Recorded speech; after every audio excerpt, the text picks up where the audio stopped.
Increase your punch accuracy with these pro tips. In this lesson, I'm going to teach you how you can up your punch accuracy to make you a deadly weapon in the ring so you can dominate your next sparring and win your next fight. You can have all the power in the world, all the speed in the world, but if you can't land on your target, then you are going to struggle when inside the ring. So what are we going to be talking about? I'm going to show you why accuracy is more important than power and how to up your accuracy with that mindset shift. The second thing I'm going to be talking about is how to add feints to your arsenal in order to up your accuracy. The third thing is how you're probably doing your bag work and your shadow boxing wrong, and I'm going to show you how to do it properly in order to increase the accuracy. And finally, I'm going to give you a bonus tip, so make sure you guys stick around to the end. Who am I? My name is Yassine Ramsey, aka the chess boxer, aka the best boxer, 3-time London champion. So let's get into the video. So what a lot of you guys do wrong in the ring, as I said, is that you try to throw every shot with a lot of power. So let me give you an example. Let's start off with the jab, the most common punch in boxing that you guys should be using.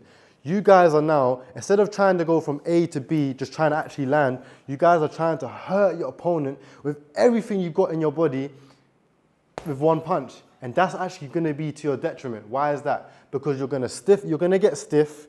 Your opponent is going to see you loading up your punch. He's going to see your intent, and then you're going to get counted on the way in, or even he's going to be able to block it and you get counted on the way out. So how is it going to look? This is what you guys need to stop doing. So you guys do this.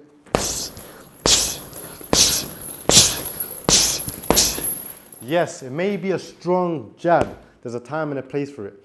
But if every punch is like that when you're in the ring, I promise you your accuracy is not going to be good whatsoever, because there's no point throwing a hard punch if the punch doesn't land. So what you guys need to do instead is you still throw a sharp punch, but you're not throwing it with 110% power.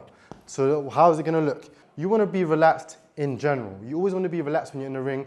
It doesn't mean you switch off, but you want to stay as relaxed as possible, because your opponent is always going to be trying to put you under pressure. That way you're going to be able to throw the punch faster and you're going to be able to land. So my objective now is not to try and destroy the bag. My objective is to get my glove to the bag and bring it back as fast as possible with the correct technique.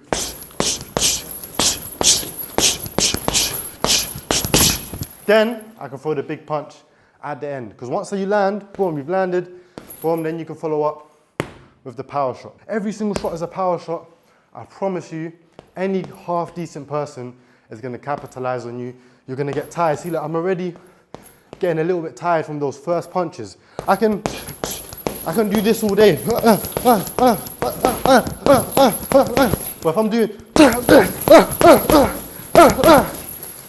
I'm going to get tired. So make sure you focus on landing and not trying to power with every shot. Let's get it. The second pro tip is something that is very underused, but is very effective in the ring, and that is feinting. So why are feints so important with punch accuracy? Because they create openings and they occupy the opponent, allowing you to hit them with the real attack without them being prepared for it. If your opponent is prepared for something, they're more likely to be able to defend to it, they're more likely to be able to counter, evade, whatever. However, if they're occupied or if they're not ready for it, if your punch is disguised within the feint, then your accuracy is going to go through the roof. All the top level amateurs, you see them, the way they box is completely different than the way the novices box. They throw a lot of feints, they do a lot of movements, and that way they're able to land much easier. Because when you go to the top level, you can't just throw a punch in from thin air, someone's going to see it. So you want to use a lot of feints and able to disguise those punches so you can land. For example, if I want to land my backhand and I'm just here, boom, I just throw out my backhand, you can see it, no matter how fast I throw it. But if I'm here and then my backhand comes out of nowhere, it's more likely to land on my opponent. So I want you guys to do that more when you're in the ring. Use some feints. You can use hand feints. You can use foot feints. You can stomp. You can use feints with your body. You can feint to the head, go to the body. You can feint to the body, go to the head.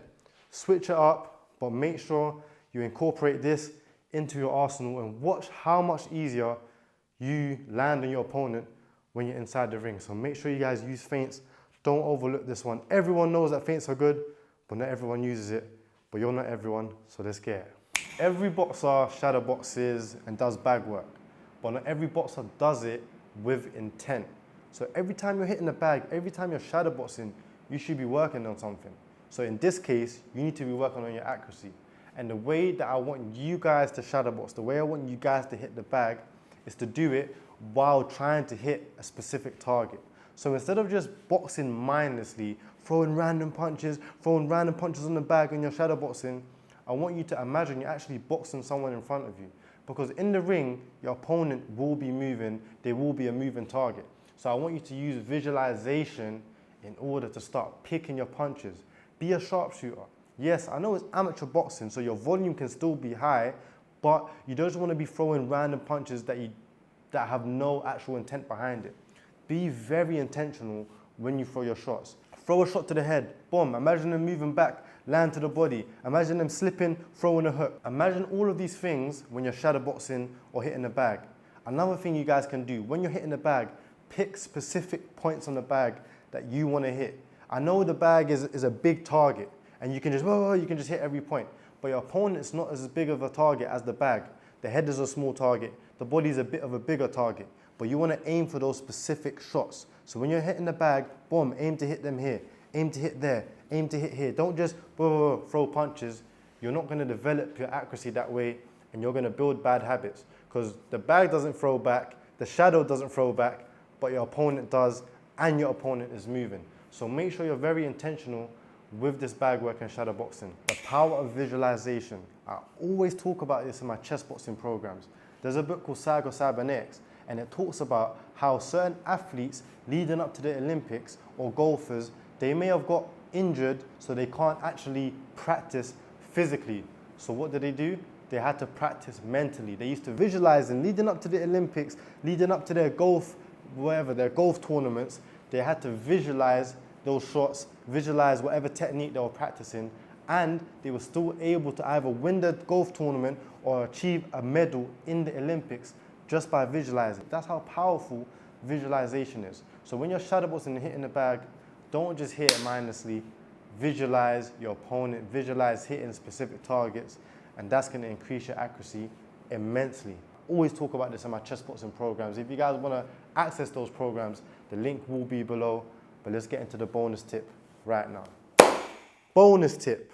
I want you guys, if you have access to it, to use the double M bag or the reflex bag.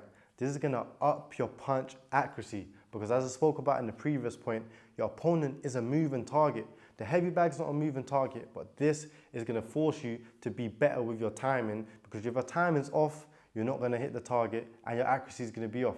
Also, it's a smaller target. So if you're off by a few centimeters or a couple inches, then you're probably going to miss the bag completely, and you're going to realize how open you are to get countered by attack if that was a real fighter in front of you.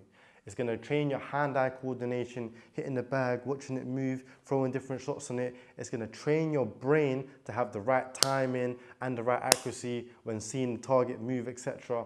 So it's a great way to increase your punch accuracy. A lot of the great fighters use it. You can see videos of them punching the double M bag, hitting the reflex ball, etc. Some people ask me, does it actually help? Yes, it does. But like everything, you can't just do this one thing, isolate it, and expect your whole accuracy to get up, because it's not a fight situation. And that's why I gave you those 3 previous points, which is landing and not trying to focus on power.